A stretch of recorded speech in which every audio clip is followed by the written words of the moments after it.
اور لوگ اس پہ الزام لگاتے رہیں گے کہ یہ تو دہشت گرد ہے، اس لیے ہم اس کے پیچھے پڑے ہوئے ہیں، یہ تو آتنکواد پھیلا رہا ہے اس لیے اس کے پیچھے پڑے ہوئے ہیں، یہ تو جہاد کو پروموٹ کر رہا ہے اس کی وجہ سے اس کے پیچھے پڑے ہوئے ہیں.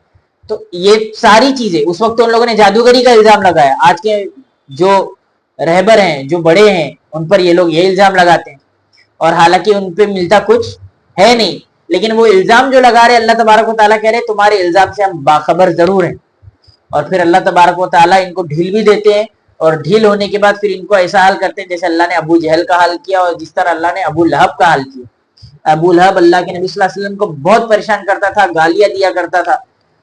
اللہ کے نبی صلی اللہ علیہ وسلم نماز کو کھڑے ہوتے تو ایک بار گیا اللہ کے نبی صلی اللہ علیہ وسلم کو سجدے میں، آپ نبی صلی اللہ علیہ وسلم تھے، تو اس نے سوچا کہ جا کر اللہ کے نبی صلی اللہ علیہ وسلم کے اوپر جو ہے نا کچرا ڈال دوں یا اوجڑی ڈال دوں اونٹ کی. یہ گیا لیکن ڈر کے مارے واپس آ گئے. وہ بولا کہ میں جب ڈالنے گیا تو مجھے ایک وحشی درندہ نظر آیا جو مجھے کھا جائے. لیکن ابو لہب نے اتنا پریشان کیا تھا اللہ کے نبی کو کہ ان کی 2 بیٹیاں ابو لہب کے بیٹوں کے نکاح میں تھی. ابو لہب نے اپنی دونوں بیٹیوں کا نکاح توڑوا کے طلاق شدہ کر دیا اللہ کے نبی صلی اللہ علیہ وسلم کی دونوں بچیوں. تو ایک باپ کا دل بھی تھا نا. تو اللہ کے نبی صلی اللہ علیہ وسلم نے بددعا کی تھی کہ اے اللہ اپنے درندوں میں سے ایک درندہ اس پر کیا کر دے، مسلط کر دے. تو وہ دعا اس کو پتا تھا کہ میرے پاس کوئی درندہ آئے گا ضرور. تو حالانکہ اس کا حال بھی ایسی ہی ہوا. ابو جہل تو بدر میں مارا گیا.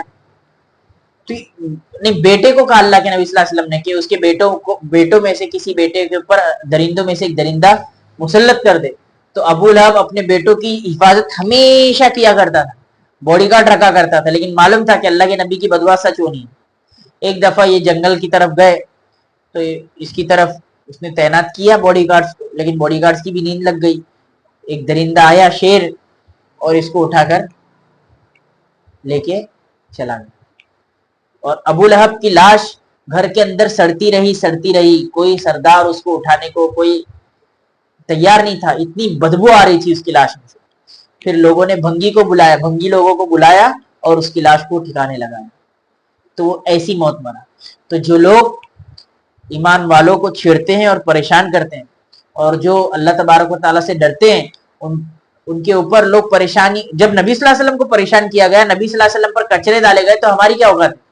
ہم کو اگر پتھر مارا جا رہا ہے، ہمارے گھروں پر بلڈوزر چلایا جا رہا ہے، اور ہم کو یہ کہا جا رہا ہے کہ تم اس دیش کے واسی ہو ہی نہیں، تو یہ تو پہلے زمانے سے ہوتا چلا آ رہا ہے. لیکن اس میں کیا کرنا ہے؟ ہمیں جمے رہنا ہے اور انتظار کرنا ہے اس وقت کا کہ جب اللہ تبارک و تعالیٰ اپنے درندوں میں سے ایک درندہ ان پر مسلط کر دے، یا تو ایسی موت دے جس کا جنازہ اٹھانے کے لیے ان کو بھنگی لوگوں کو بلانا پڑے اور بھنگی بھی تیار نہ ہو. تو اللہ تبارک و تعالیٰ نے ہر زمانے میں مثال دی، لیکن ہمارے اندر یہ کمی ہے کہ ہم قرآن میں اس مثال کو تلاش نہیں کرتے کہ جو ایمان والا ہے اس کا انجام کیا ہوتا ہے، اور جو غیر ایمان والا ہے. ایک غیر ایمان والا اچھا ہے، ہمدردی رکھتا ہے، تو اللہ کے نبی صلی اللہ علیہ وسلم نے کہا کہ وہ ہمارا بھائی ہے. لیکن جو پریشان کرتا ہے تو اللہ تعالیٰ اس کے لیے ہے کہ ہم اس کے لیے بددعا کریں. تو یہ تو آج کا زمانہ نہیں. اللہ کے نبی صلی اللہ علیہ وسلم کو وہ الزام لگا رہے ہیں. تو اللہ تبارک و تعالیٰ کہہ رہے ہیں انظر، دیکھو. یہاں پہ اللہ کے نبی کو الزام لگایا گیا، اور آج کے زمانے میں جو اسلامی دشمن ہیں وہ ہم پر الزام لگا رہے ہیں. تو اللہ تبارک و تعالیٰ اپنے قرآن میں یہ آواز لگا رہے ہیں انظر، دیکھیے کیف ضربوا لک الامثال. یہ کیسی بھیکی باتیں کرتے ہیں. کبھی تو یہ کہتے ہیں کہ ان کے پاس بم ہے، اڑا دو، لیکن جب دکھتا ہے بم ہی نہیں ہے، ہمارا الزام جھوٹا تھا. انظر کیف ضربوا لک الامثال، دیکھو یہ کیسی بھیکی باتیں کرتے تھے. یہ نیوکلیر بنا رہے ہیں، ان کو اڑا دو، ان کو مار دو. مار دیا گیا، لیکن جب تلاش کیا گیا نیوکلیر ملا نہیں. انظر کیف ضربوا لک الامثال، دیکھو یہ کیسی بھیکی باتیں کر کے الزام آپ پر لگایا کرتے تھے. یہ تو دہشت گرد ہے، اس کو ختم کر دو. لیکن پتا چلا کہ وہی انسانیت کا ہمدرد تھا. انظر کیف ضربوا لک الامثال، دیکھو یہ کیسی بھیکی باتیں بنا رہے ہیں، کیسی بھیکی مثالیں بنا رہے ہیں. جب نبی کو جادوگر کہا تو وہ تم کو کیا کچھ نہیں کہہ سکتے. انظر کیف ضربوا لک الامثال فضلوا، وہ گمراہ ہوئے، وہ تو بہک گئے. فلا یستطیعون سبیلا، اب وہ سیدھے راستے میں آنے والے تو یہ آیتیں دیکھو آج کے زمانے میں فٹ کرو, فٹ ہو رہی ہے کہ نہیں ہو رہی عبد الواحد؟ پراپر فٹ ہو رہی ہے کہ نہیں؟ لیکن مسئلہ یہ کہ ہم کو نہ قرآن پڑھنے آتا ہے نہ قرآن سمجھ میں آتا ہے, اور جو سمجھانا چاہتا ہے اس کے پاس عوام کی بھی کمی, مال کی بھی کمی, ہر اعتبار سے کمی ہے. یہ کمی اللہ کے نبی, یہ سنت ہے اللہ تبارک و تعالیٰ کی. اللہ کے نبی صلی اللہ علیہ وسلم کی شروعات بھی ایسی چند لوگوں سے ہوئی, پھر اللہ کے نبی تو چلے گئے لیکن ان کے دائی آج تک موجود ہے نہیں, دعوت دینے والے. انظر, دیکھیے نبی جی, کیف ضربوا لک الامثال, وہ کیسی مثالیں بنا رہے, کیسی باتیں کہہ رہے. فضل, وہ تو گمراہ ہوئے, فلا یستطیعون سبیلا, وہ سیدھے راستے پہ آنے والے نہیں. آگے سنو, آگے یہ آیتیں آج صبح سے میں پڑھ رہا ہوں لیکن مزہ پہ مزہ آ رہا ہے. وقالوا, وہ لوگ کہتے ہیں جو خدا کے نہ ماننے والے, وہ کہتے ہیں اذا كنا عظاما, کیا جب ہم ہڈی ہو جائیں گے, وہ رماتن, اور راکھ ہو جائیں گے, راکھ, راکھ سمجھ رہے ہو, جب ہم ہڈی ہو جائیں گے اور ہم راکھ ہو جائیں گے. راکھ کس کے پاس ہوتی ہے, راکھ کہاں ہوتی ہے, سمجھ رہے ہو نا راکھ. وقالوا, وہ لوگ کہتے ہیں اذا كنا عظاما, جب ہم ہڈی ہو جائیں گے, وہ رفاتن, اور راکھ بھسم ہو جائیں گے, انا لمبعوثون خلقا جدیدا, کیا ہم پھر سے واپس زندہ اٹھائے جائیں گے. ایک ایسی بے کی بات ہے, جب ہم راکھ ہو گئے, جب ہمارا وجود ہی نہیں بچا, ہماری ہڈیوں میں جان ہی نہیں بچی, ہم راکھ ہو گئے, وہ راکھ پھر سے بن سکتی ہے کیا؟ خلقن جدیدہ, کیا ہم پھر سے نہیں؟ کیسی بھائی کا اسلام ہے. وہ کہتا ہے کہ مرنے کے بعد دوبارہ زندہ. ارے ہماری استھیاں ہی وسرجت ہو گئی, تو وہ وسرجت استھیاں پھر سے دوبارہ زندہ ہو سکتی ہے کیا؟ کل, اللہ کیا چیلنج کر رہے ہیں ان کو, اے نبی جی آپ ان سے کہو, کونو, بس اتنی سی بات تم کہہ رہے ہو کیا کہ راکھ اور ہڈی. اللہ کہہ رہے ہیں اے نبی جی آپ ان سے کہو کہ تم, وہ تو جاندار سے تم راکھ اور ہڈی بن گئے نا, ایک تم جاندار تھے اور پھر تم ہڈی اور راکھ بن گئے. اے نبی جی آپ ان سے کہو کہ تم اگر جاندار نہ بھی ہوتے, یعنی تم پتھر ہوتے اور لوہا ہوتا, تب بھی اللہ واپس ایسی قدرت رکھتا کہ تم کو انسان بنا دے. اے نبی جی آپ ان سے کہیے حجارتن او حدیدا, تم یہی بول رہے ہو نا کہ ہم بھسم ہو جائیں گے, ہم راکھ ہو جائیں گے, تو کیا ہم واپس زندہ ہوئیں گے؟ اللہ کہہ رہے ہیں ارے تم یہی بات کر رہے ہو, تم پتھر بن جاؤ, نان لیونگ بینگ بن جاؤ, پتھر یا لوہا ہو جاؤ, پھر بھی اللہ تبارک و تعالیٰ تم کو زندہ کر دے گا. او خلقا مما یکبر فی صدورکم, تم کہہ دو کہ تم مرنے کچھ ہی کیوں نہ ہو جاؤ, پتھر ہو جاؤ, لوہا ہو جاؤ, یا کوئی اور چیز جو تمہارے خیال میں دوبارہ زندہ ہونے کے لیے بہت ہی سخت ہو, لیکن قدرت الہی تمہیں دوبارہ زندہ کر کے رہے گی. یہ سن کر وہ کہیں گے لیکن کون ہے جو اس طرح ہمیں دوبارہ زندہ کرے گا, لیکن کون ہے جو ہمیں اس طرح دوبارہ زندہ کرے گا؟ تم کہو وہی جس نے پہلی مرتبہ تمہیں پیدا کیا.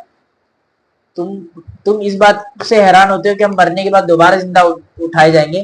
تم تو بن چکے ہیں, بننے کے بعد اگر ایک مشین خراب ہو جائے واپس بن سکتی کہ نہیں بن سکتی, ارزے پرزے ہو جائے تب بھی.